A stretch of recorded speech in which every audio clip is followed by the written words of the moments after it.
Καλησπέρα σε όλον τον ποντιακό ελληνισμό.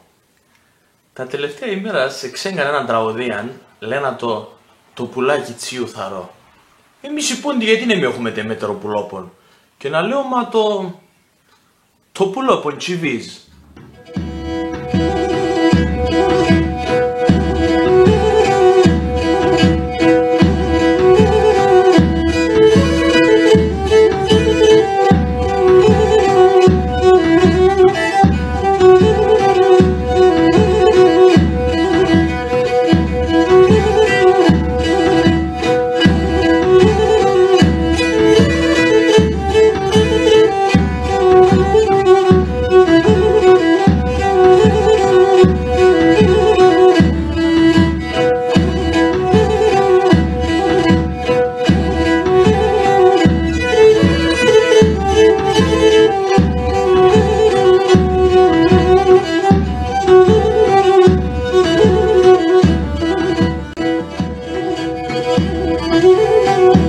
Παιδιά.